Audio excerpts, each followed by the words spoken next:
Jireenya addunyaa baay'ee gabaabduudha. Meetira siif guutuuf saantima hir'uudha.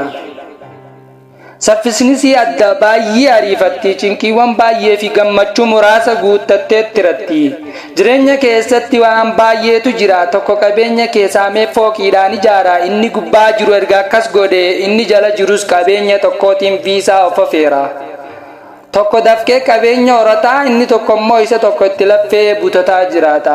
Tokko qabeenya kuufee ofirraa utaalaa garaasaa guuttatee deemee sagaggaalaa, inni tokko waan nyaatu dhabee ciisee alaanalaa. Haala kana keessa teessee dhiisin cinqamini, guyyaa siif dabarte siif dhufte yerooni. Ati akka jarreewwan boonuu qabeenyaan of hin tuulini. Qabeenya kee qoodi haa nyaatu dhabaani. Qabeenya kee qoodi haa nyaatu dhabaani.